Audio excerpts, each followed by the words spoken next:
All right, everybody. Hi. It is, what is this? July 24th. 24th? Friday. Is it Friday? This is our monthly, now monthly Yes. company update. We kind of, I apologize every time I think we mess around with the calendar invite or the webinar invite. It may send out another reminder. But so right now we are planning on this company-wide webinar to be the fourth Friday of every month at 11 a.m. Eastern.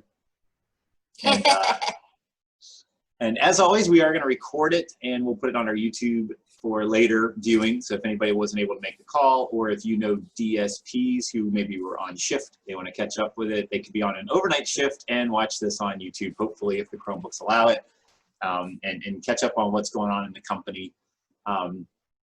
Please, if anybody, I mean, obviously use the chat or the Q&A is my favorite, because then I can like mark it as we've answered that question. So you please use the Q&A box if you actually have a question that you want us to address. The chat's kind of fun stuff, like if you're just saying, oh, I agree, you know, something like that. That's not really a question, so use the chat box. But primarily we monitor the Q&A if you want to ask a question.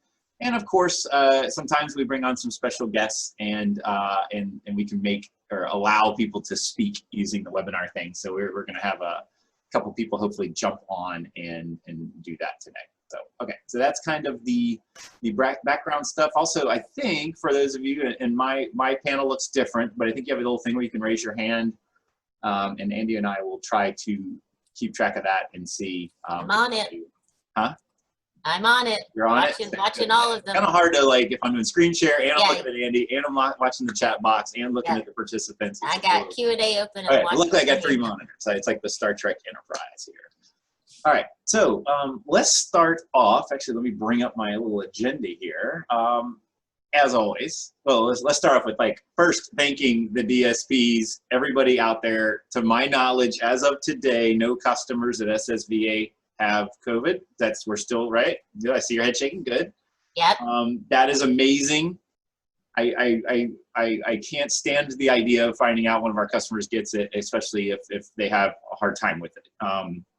So thank you so much for all of you out there that are customer facing, that are keeping them healthy and safe, whether it be in a sponsored home, group home, in-home, day support, whatever.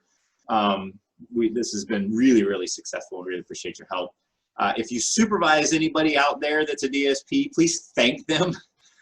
There's the fact, even after 4th of July and all of the United States went bonkers and decided to go back to partying, you know, here in Virginia Beach, I mean, I go mountain biking and I see like these clusters of people out on their boats and the beaches and all of that. And I was just like, oh my God, this is going to be so bad. And of course, there's bars all around that are packed and getting fined and closed down.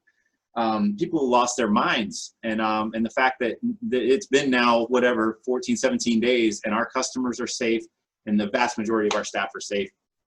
I think we've only got one active case of COVID right now in the whole company. Is that still right? We just have one as of now, which is still a major success. I mean, I wish it was 0. And we're doing everything we can, both in our offices, at our group homes, our ops teams, putting things in the HVAC system. I mean, I think the fact that we have stayed laser focused on safety of our staff and our customers is why we're having much more success than a lot of companies out there who are having a lot of trouble. And I'm on the EO chat, and it's like I constantly am seeing chatter of either EO members getting it or their companies having an outbreak. You know, they're going, hey, who's got tests? I need to get 5 employees tested and I can't find a place to get tested. And so there's always this constant chatter going around about that. And so comparatively speaking, we have done really well. And so it really takes everybody's involvement to do that. But let's just for a second, it's not that much fun to look at, but I mean, meaning, I don't know what I meant by that. It's like, after a while, looking at the statistics kind of gets like, I don't want to do this anymore. It's kind of a bum. But let me see if I can get back to Virginia. I thought I had it up and running here. So this is basically what's happening in Virginia. This is my favorite place to go. This COVID-19healthdata.org. Actually, I'll just put this in the chat. of course, now that I'm screen sharing, I can't find the chat. Whatever. I'll put it in the chat later. So here's what it's looking like. This is in Virginia. This is the total deaths. So it's spiking there, and it's kind of flattening out, but it's still going up, which sucks. I mean, it's like, my God, we even further locked stuff down, and bars got closed, and you can't even sit at a bar now. They shut you down if you set your drink on the bar, according to the newspaper. And we're still seeing increases in this. So it's I don't know. I was hoping. I mean, luckily this is going down. The daily deaths is going down. That's good. That little spike. It's kind of weird because the deaths are usually 17 days after infection. So I think we're going to see a little bit of a spike because 4th of July, especially in the United States, the deaths went up roughly 17 days after the 4th of July. So it showed that people kind of lost their minds a little bit. But according to this, it's kind of going down. The green is if everybody wears their mask all the time, at least when you're near other people. And so masks do make a difference, which is why Andie and I are and we're going to talk about that in a second at the office and things like that. But if you're walking down the street by yourself, it's kind of silly to wear a mask, right? Like if you're driving your car by yourself, it's kind of silly to wear a mask. The important part is if you are anywhere near other people, where you're at the grocery store and you're walking past somebody in the aisle, I mean, this stuff floats around in the air. And so that whenever you're around people is when to wear masks. That's it's just, or face coverings, whatever you want to wear. But basically they're saying that wearing masks is going to make a big difference. And then if we continue to ease, it's going to go back up. So that's all. And wearing them on your nose and mouth, not your chin. Yeah, don't wear on your chin too much, right? So let me see, the hospital resource use, I was going to look at ICU beds. There's that was getting scary right there, but now that it's going down a little bit, at least if somebody does get it, the hospitals aren't being overwhelmed right now. Of course, Jennifer Ansley might jump in and say, no, they actually are. But, according to this, hospitals are doing fine in Virginia. All right, so that's basically what's going on with the COVID thing. Again, we say this every time, but don't get complacent. Don't think that this thing's gone. And just because you see other people out going to bars and beaches and doing all that, that does not mean it's safe. People that get this thing say it's really bad. The people that get it and have a reaction, there's so many people that get it and have zero reaction. They don't even know they have it. Actually, one of my EO friends got it. They had no idea they had it. They just got a test because I guess it's the cool thing to do. And he had it. He had no idea. Still to this day has no symptoms, but he's got it, an active case of it. So that's what we're really scared of, is those of us that feel great have no idea if we're just spreading this thing around. So either way. Just to add in, there was an additional in-home staff in Hampton Roads that had tested positive, and she is well and is waiting on her second test to be cleared. And the people she worked with were tested and both negative, so that's fantastic. So again, good news on that end.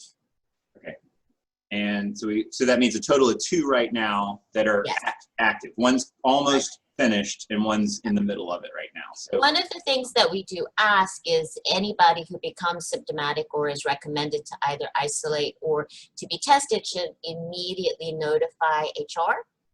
And HR will then pass that information along. Chip and I do like to be informed of that. So, make sure that we're in the loop on that so that we're staying on top of notifications and, all of the follow-up, because it is quite complex and it changes regularly. So we need to be aware of what's happening.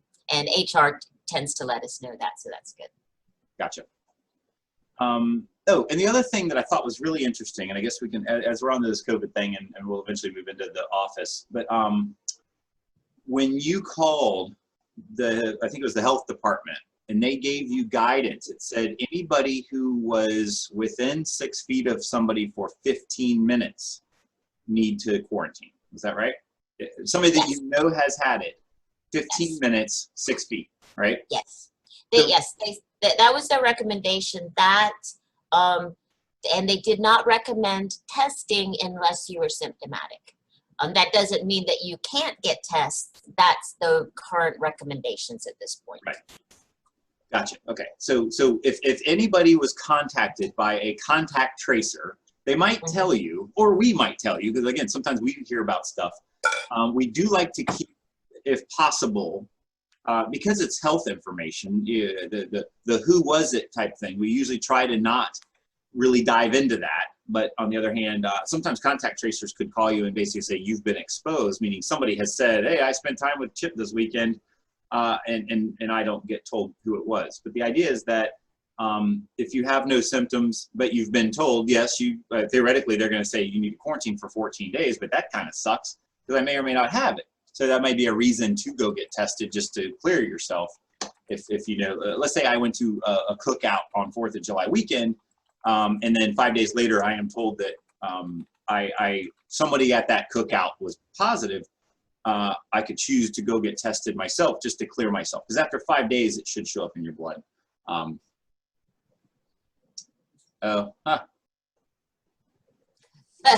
Yeah. Speaking of that, yeah, I don't know, Andy, maybe we messed with the chat room. I can't. Okay, but let's get back to this. What I learned from that, though, is if they're saying quarantine after 15 minutes, the one thing is you're crazy to be within 6 feet of somebody for 15 minutes. That sounds like a date. You know, like, or maybe you were in a meeting, in a small meeting room, doing an interview with an employee or a potential employee without masks on, right? So this is really bad. This should never happen in our company until this virus has been eradicated from the face of the earth. So what this tells me is walking down the hallway and passing is not that big of a deal. That's 2 seconds. Stopping by somebody's office or cubicle, we really shouldn't need to do that too much. We have Zoom, we can go outside and all of that. We have big training rooms in almost every division. So, it seems to me like everybody needs to be vigilant that a conversation, if you need to do it face to face, keep it to a minute or two. Definitely stay 6 feet away. Go either outside or into a larger room. What I don't want to see, which I won't because I'm not at the office, but what I don't want to hear about is like somebody stopping by somebody's cubicle or desk and sitting there and having a conversation back and forth, back and forth, back and forth for 5-10 minutes. That you are trying to spread this disease inside our company, because you could have it and not know it. All of us could have it and not know it. So, so please just keep it like, if you're in front of somebody talking for more than 2 minutes, think like, I'm doing something wrong. This is bad. I'm risking this person's life. Okay. One of the things as far as administrative space, we're going to be looking at that, is we have in Hampton Roads, we have meeting rooms that are very small that you can't social distance from, and we're going to ask that those not be used for more than one person. So if one person wants to go in there and work, that they can. If you need to sit and speak with somebody, you can use the training room, at which point you can social distance, and we're going to work on making sure the tables are clearly marked as social distance, or go outside. But we shouldn't be getting more than one person in those rooms, because there's no possible way of social distancing. The other thing to remember is that we are a business, and the governor has said that all businesses must require masks. And so again, the wearing of masks when we're at the offices is critical. You know, if Department of Health came in and saw that we as a business were not following protocols, we could get in trouble as a business. The other thing is that every time that there's a scare or that something happens, we review our protocols and look at what are we doing, what could we have done different, you know. And so this time it's like, you know, let's look at mask wearing. We should be doing, and this is not just in the offices, but in group homes and in-home sites. There should be temperature checks and signing in, so that, and these sheets went out from HR quite some time ago, where you sign in, you put your temperature, and then you clear that you don't have any symptoms. It's important because as we had a positive case, we go back and look at who has been in this space for the past 2 weeks, and we're able to actually contact trace internally so that we can notify people. So that stuff is really important. So just make sure that people are remembering to do that. And of course, DSPs are essential workers, so we do need them to continue to work, but they should also be wearing masks when they're working as much as possible. particularly when providing personal care. And we do have eye protection also, if people feel like they need that. We haven't ordered the face visors yet, but we do have eye protection available if people feel like they need to protect their eyes when providing. Another also easy thing, and I know John did this at our office, but copper foil tape. You can get this on Amazon. It's cheap. Put it on your doorknobs, your light switches, any high touch area, your refrigerator, your refrigerator handle, your sink buttons faucet. on coffee machines, maybe. Yeah, coffee machine buttons, whatever. Do it at your house. I mean, the stuff's cheap. Get it on Amazon, put it at your house, because the idea is that it only lives on copper for 4 hours. It lives on stainless steel like days, plastic for days. So the idea is that if somebody had it, like let's say I stop by the office and the only thing I do is punch in my code, go by my desk, check my mailbox, use the bathroom, turn out the light and leave, I could have gone in there and only touched things that had the copper tape on it, right? Most of us are not rummaging around somebody else's cubicle or in somebody else's office, but we're using those things like the coffee machines, the doorknobs, the light switches, and the refrigerator, and the faucets, right? So so get some copper tape, and those of you that are basically in charge of an administrative office, get some copper tape and put it on stuff, because when we hear about an outbreak, it's nice. I can think back and go, yep, I didn't touch anything. And if I did touch it, it was copper, dies in 4 hours, right? So, okay. It's probably also good to have around, make sure you've got paper towel or tissue or something around so people can, if they want to touch something, also use something in between them. It's like when you go to the gas station and you don't touch the pump, you use a paper towel. You know, it may be good to have those things available, so. Yep. Okay, so I think we've beaten COVID to death, which we're doing so good. It sounds like everybody's already doing all of the really important stuff, but thank you for that. All right, moving right along. So again, we're going to start broad and try to narrow down to the little nitty-gritty in-house stuff.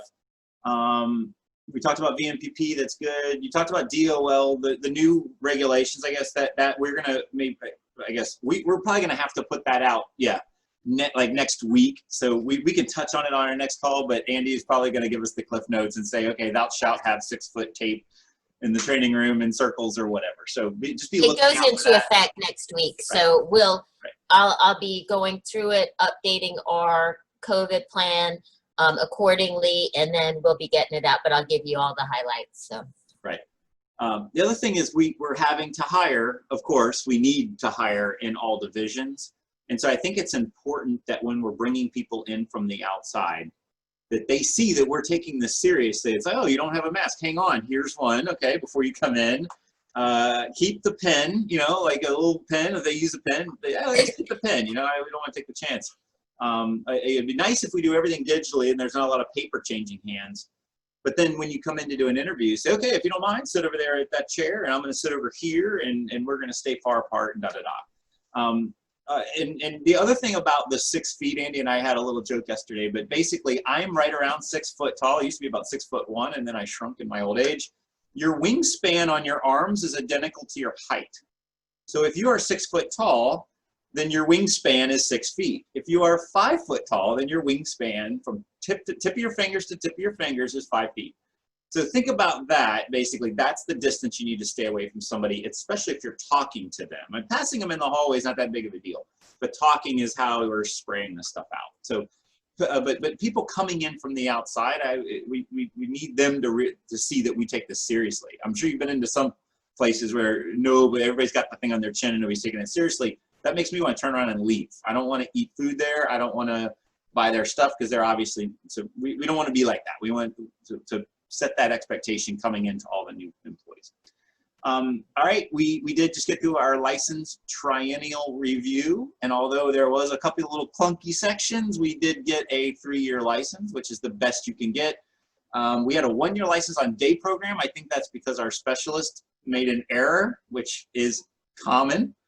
And it's only on the community-based day program. It's not on the center-based day program. So we've yeah, now had a 1-year license on that for 3 years or something, and we were waiting on the triennial review to get it in line with the rest of them, and I think she just messed it up. So yeah, I haven't kicked that wasp nest yet.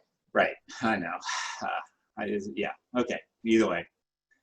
Especially after I just gave them a scathing review on their Yeah, Yeah, we'll give it a totally we'll give threw it a licensing under the bus in front of everybody. So they're probably, I'm glad that was after our triennial. All right, let's see. CSBs, I just talked about that on the VMPP call. It sounds like they are kind of getting hammered with their oversight responsibility now because of the Department of Justice, or yeah, DOJ. And to reiterate, you know, SSVA stance is we are still not having visitors inside our residential sites. And so so when the CSB or when the CIS people or whoever are wanting to do visits, all of that can be done virtually. And so if you run into difficulties with anybody with asking for virtually, let me know. I think we've got some supporting document, and if not, we'll create something.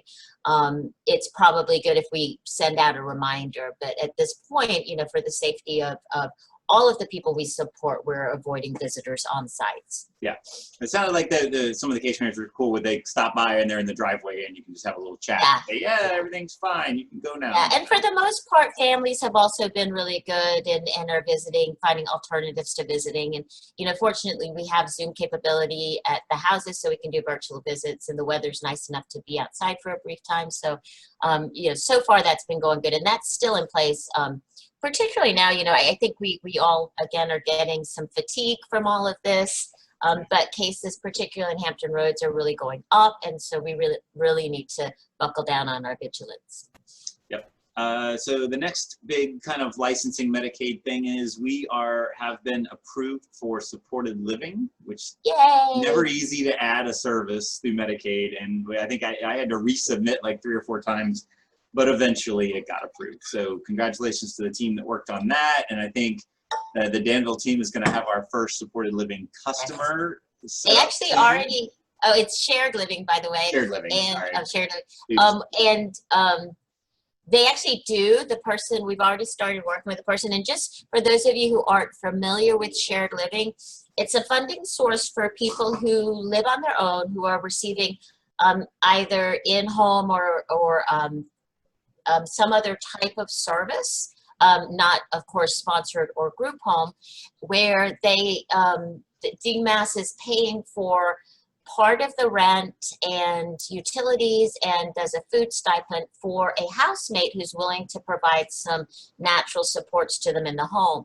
And so it's a, I think it's a great program for people who want to have their own place, but really can't afford to, like particularly in this area where rent is high, and if they don't have a Section 8, somebody can move in with them and also help out with, you know, whatever I need a ride here, or I need help paying my bills, or I need, you know, there may be some light needs that are needed support with, but not a huge amount of need. And there's very little documentation requirement. It's just a checklist to do it.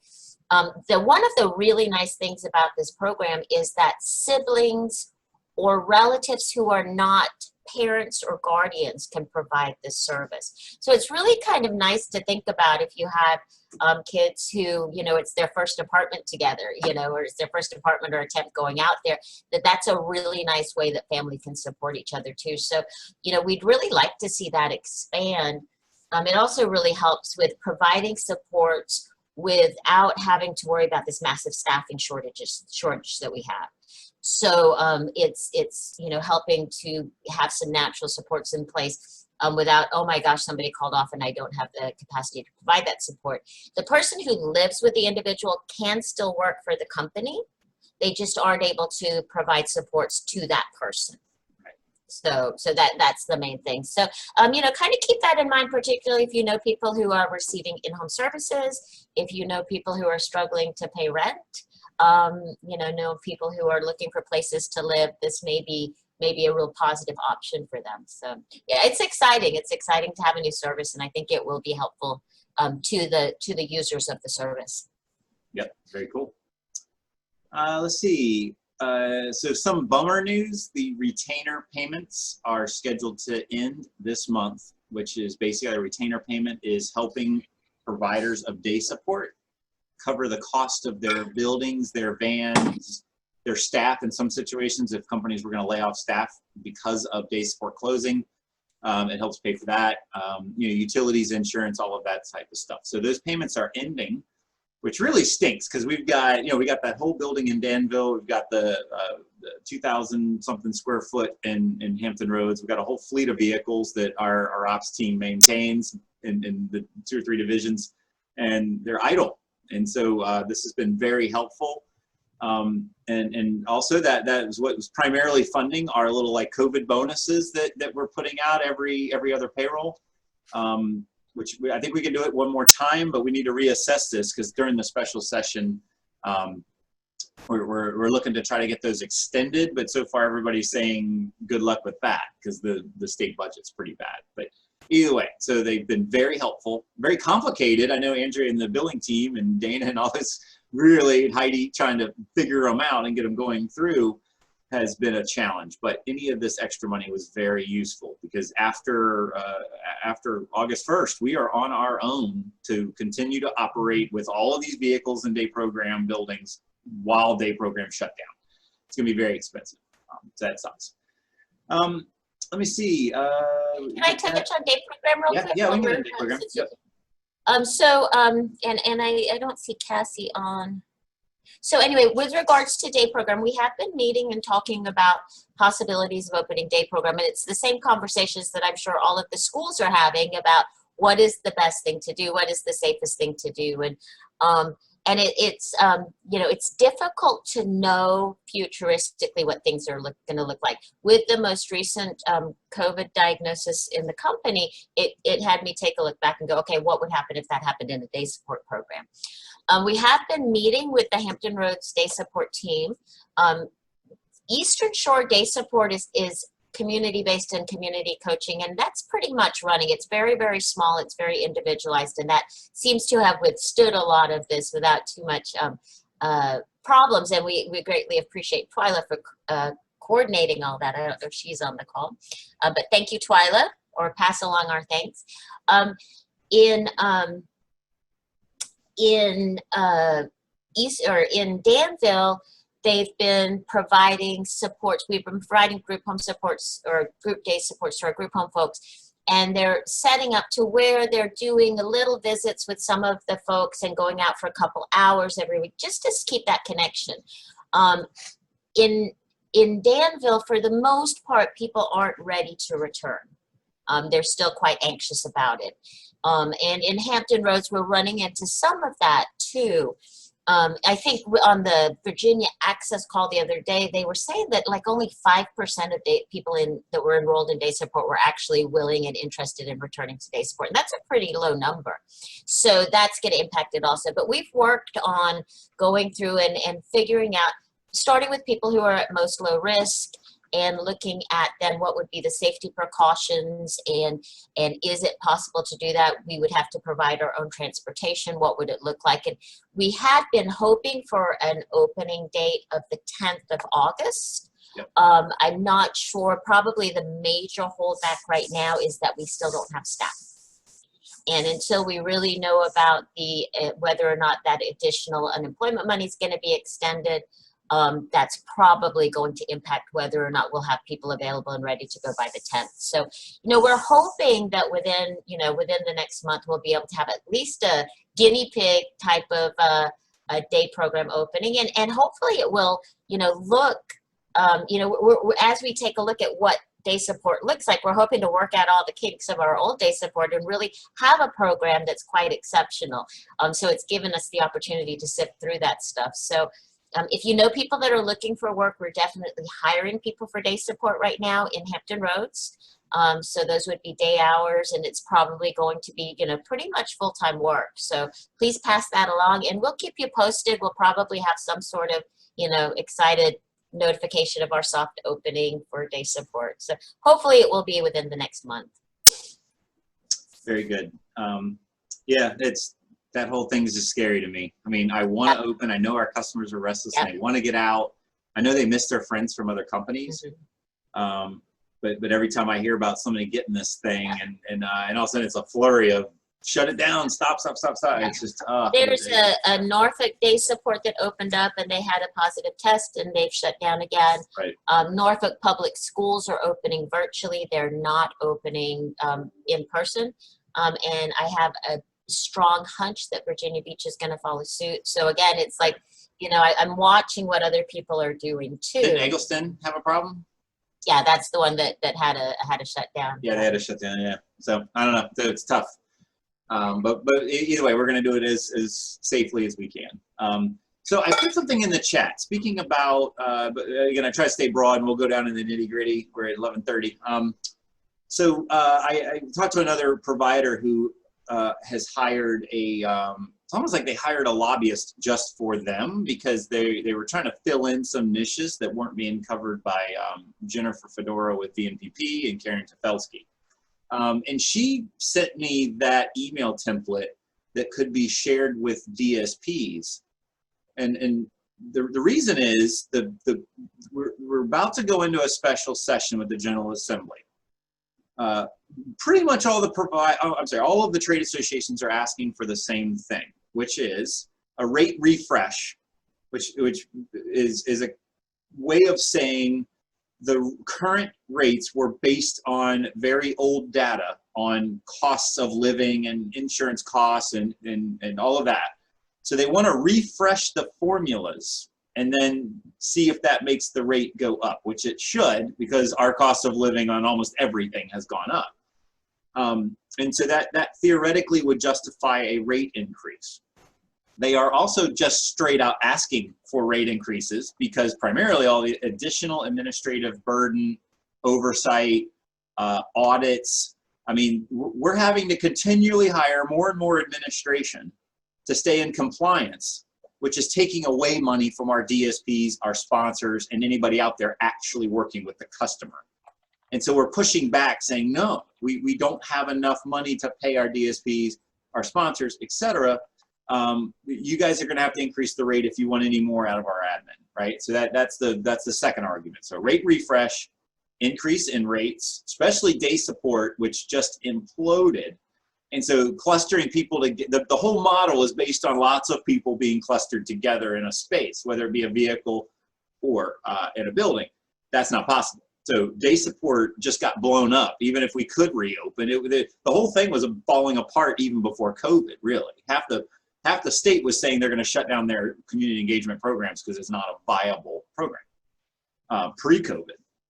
And then the third thing is they're trying to figure out these day support. They're calling them retainer payments. Jennifer made it sound like we might change the word, but basically something's got to be done to keep day programs able to pay their bills while COVID has us shut down. Because we have a 5-year lease on that building. I am stuck paying the rent at that building. They'll go after me personally. If SSVA just went out of business, they would come to me and try to take my car to pay that bill. Okay, it's very difficult to get out of commercial leases. So the state knows that, and they're trying to do these retainer payments. We're trying to extend retainer payments to help providers with that burden. So those are the three things we're going into the special session asking for. But what we really need are tons and tons of you on this call. Doesn't matter if you're a sponsor, if you're an admin, if you're a DSP, you're a mid-level supervisor, it doesn't matter. We need you to contact your legislator and ask for these things. We need to support the rates. We need the rate refresh. We need the retainer payments to continue. So this was an example of what Stephanie had sent out to all of their staff. We can come up with something similar. We don't have to use their exact wording, but basically the idea is if all of you reach out, we have a couple hundred people that work in this company. So if 200 people across the state all reach out to their legislators in all of your towns, then they're getting a common message. This is a big deal. We can't hire DSPs because the rates are so low. People aren't wanting to work in our field, which is meaning customers aren't getting good quality services. And so I think we as a company need to spend some more time educating everybody that we work with on contacting your legislators. And Stephanie's willing to help us because this is stuff that's like, I personally, I'm not really a fan of any government.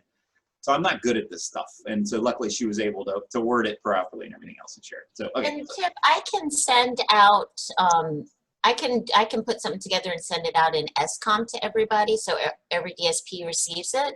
And then if the admin team and supervisors can mention it in their meetings and encourage them to do that, that would be fantastic. Yep. So, okay, good. But I think the main thing is that when people call their legislator, they just can't say, I want to raise. It's the specific legislation that you are in support of. So the word rate refresh needs to be in there, right? Or waiver rate increases, or day support retainer payments. Those are the things that when somebody calls and they're just complaining about life sucks, they don't have a place to say that person supports this legislation. So it's important that we use those words. But yeah, either way, we'll put that together. All right. So sorry about the rabbit hole. Let's see what else we got here. All right, I think we're getting into the nitty gritty stuff here. Let me see if there's anything else. Yeah, okay, so another bummer. This is like a pro and a con, but the bummer is Tanisha, our favorite head of HR, is leaving us next week. The good part about it is I love it when I see somebody bettering themselves, following a career path where, you know, basically just doing really well in life and taking her career to the next level. Different level than SSVA, but we've really appreciated that everything she's done for us. Keeping a level head with I blow up sometimes and Andy blows up and Tanisha's like, you know, kind of keeps the company straight and narrow when it comes to HR. And so I don't see her on the call, but she's, I think her last day is on the 29th, and so we're doing a couple little social distancing things here and there to show our appreciation to her, and hopefully she stays in touch with the company.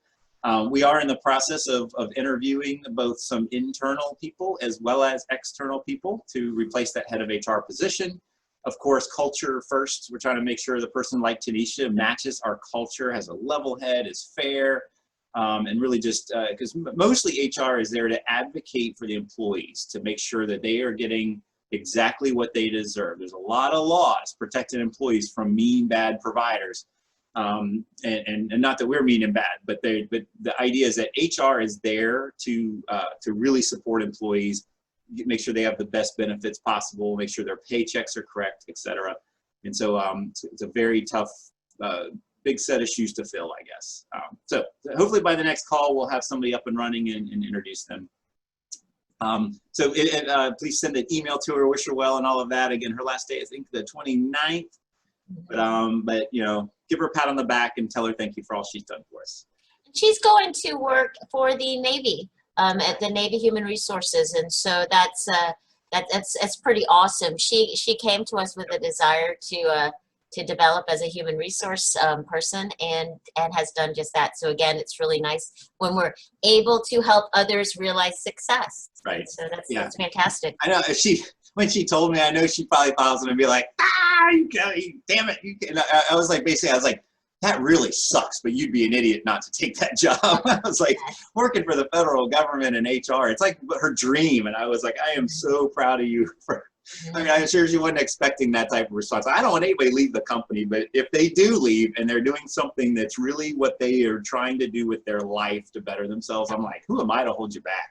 So I'm really proud of her for gaining the skills and experience to land a job like that. It's really awesome. All right, so now let's talk all good stuff. Next up, actually, I think I want to let Andrea talk, because I wanted to see if Andrea would introduce a couple new folks as part of the team. So Andrea, I think you are on mute, but you are able to start chatting if you are ready. I'm here. Sweet. Yeah, we have 2 new people in the accounting department. And Maribel is actually not quite as new as Elizabeth. She's been with us now for almost 4 weeks, and Elizabeth started just last week. It's a really interesting time to bring people on board. So it's, you know, we're doing a lot by Zoom and a lot by email, and everything in our department, to me, feels a little bit up in the air. But I'm really excited, mostly because I feel like the people on our team really fit with our culture. So, you know, we're all really positive and peaceful. And though we are all attention to detail people, So we have just enough, flexibility as well to balance out those, our personality tendencies. And someone has to be the detail people, right? So, but we do have a lot that we're trying to get started with. And just to give you an idea, we had about 30 invoices, bills that we got over the course of about 2 days. Wow. That have to be processed. And, as you're teaching people new things, you realize how complicated our company actually is. And I just for fun was looking at some numbers this morning, and we have 150 sites just in our support services accounting company file that those bills can be allocated to. So there's a lot of things that are, it just takes a long time to learn this sort of thing. And I just wanted to ask everyone to be patient with everything we're doing. And, that's just, so the accounts payable, that's what Veronica had been doing before, some of what she'd been doing, and that's what Elizabeth is learning now. And I hope you're able to meet her in person. And if not, shoot her an email to welcome her. Her email is, the same as all the rest of us, our first name and our SSVA Inc.org if you're, in the admin email system. And so Maribel, though, she's also come on board, and she's done some pretty amazing things. We have 24 bank accounts that she has recently managed all of the transactions between accounts for our customers. And, that's almost like, 3 transactions per account. We're up to like 100 transactions that is just one person's job for basically 1 or 2 days is how long that project takes. And then we have Dana, who's been here, for longer than almost all of us. And we are trying to troubleshoot this electronic visit verification. And I don't even know if he knows yet, but his gigantic number for the day is there are 405 items that have to be rebilled because that has been a real challenge.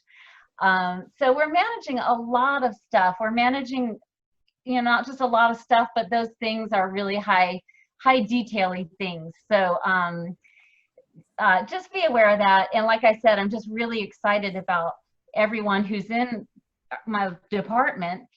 Even though there's not very many of us, we all seem to be really positive and solution focused, and not so rigid that we can't figure things out together and figure out new ways to do things. And especially in training, I feel like Elizabeth, being the one that's going to be in person, hasn't had a true taste of what our culture is like, because sometimes we only experience that when we're face to face.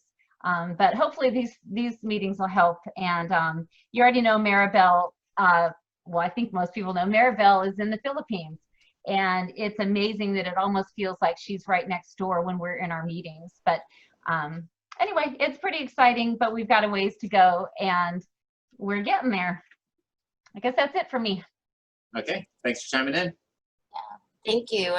And how wonderful that we've been able to, we're losing people in key positions, but that we've been able to bring people in, and get them going. And so far, it seems real positive. I apologize to Elizabeth. She came into quite a bit of chaos on her first week, but at least I got to meet you on Monday, so that was good. In addition, and I know Chip's got some more people to introduce, but we're also bringing on 2 nurses to support services. And I don't know if we've mentioned that or not. We're really looking for a way to capture our med certification class so that it can be offered more frequently and that we have a little bit more control of the curriculum. And so Jeannie has been working over the past week or 2 to help to figure these things out. Which is fantastic. And there's a nurse here in Hampton Roads. Her name is Annie, and there's a nurse in Lynchburg, and her name is Betty. And so at some point, you all will probably have some interaction with them. I don't know if they're officially on the books yet. I know Tanisha was working on getting that to happen, but that's exciting news, and should have some really positive changes with the MedCert. The other positive thing about that is we will have nurses that we can use as resources when we have those complex medical things that arise and we are having challenges getting skilled nursing. So it will be another resource to us. So we're really excited about that. Yep. And I guess at the end of the day, how is it going to affect you? We're trying, medication management has always been a bottleneck for getting people from a new employee to where they can work out in a group home, in-home day program, wherever, and pass meds or a sponsored home. Because we were always reliant upon outside resources to do our classes, which don't come around very often. So our hope is, if we can control it, we have our own nurses, our own classes, we can do it on Zoom. All of a sudden it fast tracks, not fast track meaning like cut corners. It's just our employees can get med certified quicker and deployed quicker, which means they get their raise quicker, they're more likely to stay. But those of you out there that supervise people, it's quicker to get them up and running so they can pass meds and take some of that burden off of you guys. So that's very positive. I'm looking really forward to that. So thanks for bringing that up, because I totally had forgotten to mention it. So next up, we were doing the, every 2 weeks do a labor call right after the main payroll. And one of the common themes I keep hearing is, well, one is it's always, we don't have enough staff. So we're trying to have a larger pipeline of staff, which is why we ask all of you to tell your friends and family that we're hiring and direct them to us. We even have bonuses for people if we hire somebody that you recommended. It's for sponsors, it's for DSPs, it's for anybody. We could hire, still, I think in Virginia Beach, we could probably hire 30 right now, and in Lynchburg, probably another 20, and in Danville, 5. I mean, we can't grow the company unless we continually have DSPs coming in and working. So, so we hired Lee, and I'm gonna butcher her last name, Balisado, as our recruitment. I asked her, I was like, is it cool if I call you this? But recruitment coordinator is basically the title. So it's, as I was talking with Tanisha about her role, she said like 30% of her role was managing all of the, I'm gonna call it digital, it's not really social media, but things like Indeed, Facebook has a hiring thing, Glassdoor. There's a lot of software that we're using to attract candidates to come to SSVA. Also, you know, the recruitment process and Paylocity and all of that. But basically just that finding candidates, responding to candidates, doing the pre-screening, and getting them all the way through to HR so that we can actually process them as employees. It's really a complicated process. It's hard, and it needs to be done quickly. And what's happening today, or before Lee came on board, a lot of our supervisors out in the field that are dealing with this staffing crisis have to stop what they're doing and then do interviews. And we're realizing that's a huge burden on them. And so by bringing Lee on board, we are able to have one person doing the screenings across all divisions quickly and efficiently. That's what she'll be doing. That's her only job. She doesn't have to worry about running a site or doing, you know, whatever, swag, whatever, focusing on just on recruitment. And so you guys probably, many of you met her on the labor call. Also, I think she's gonna be on the Monday meeting for Virginia Beach. Either way, welcome her to the team if you get a chance to meet her. She's been really a pleasure to work with so far. One of the things that we found is that, you know, people who are looking for jobs want a job now, and having somebody who can focus on that as opposed to that's an aside to their job, people will get faster responses. And I think that's what, you know, what people are looking for is when they ask a question or they're putting in an application, you know, if we don't get back to them right away, they've moved on to the next thing. So, so I think that's going to be really positive. I think hopefully that will help with our staffing crunch. So. Yep, and her email's, and it's Lee, L-E-E. So it's Lee at SSVA. I just put her thing in there. So anybody that's involved in recruiting, that's her email if you want to reach out and say hi or say, hey, here's my problem, I could use your help solving. So, okay, so I think we got everybody. There's been a lot of like movement around, but we got a lot of new people really excited about the team. Oh, and we have 2 more positions. We are looking for an HR assistant that we're doing interviews for right now, and then and maybe a QIDP assistant. And these are virtual assistants from the Philippines we're looking for. But either way, a lot of this is to take a lot of the administrative burden off of you guys. That basically, we need everybody here working with the customer, on the customer, making sure their life is doing really well. And the administrative burden that the government's putting on us can be done mostly through the internet. So we're trying to figure out a way to get specialists working on that and take the burden off of you guys. Oh, were you gonna jump in?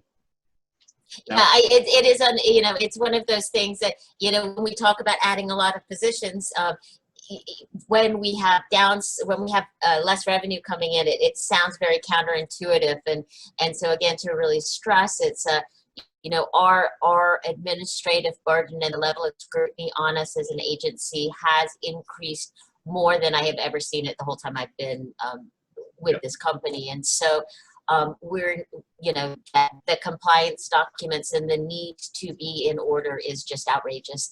So we're working really hard to address those needs as best we can, and allowing you all, again, the time that you need to do what you can for the customers and the staff to help them to live their best lives and realize success. So, you know, we're trying to take some of that burden off, because I imagine if I'm a site coordinator and it's constantly working on trying to train staff and work with customers and make sure everybody's having a good life, and then thinking, oh my gosh, plus I've got to make sure all of this data is due and all of this other stuff is correct while sitting at a desk, it really takes away from the quality you can provide. So hopefully it will turn out to be fantastic. Yep. Let's see. So so that, I think that was everything that I had. Is there anything else you wanted to jump into? I think not. I think we've got about 8 minutes left, so I don't know if anybody else had any questions. I don't see. Jennifer said, thank you for the bonuses. You are welcome. You guys deserve them. I mean, it's one of them, these retainer payments came in. It's like, let's get them out to the folks. I mean, everybody has been really busting their tails, so we really. Yes. I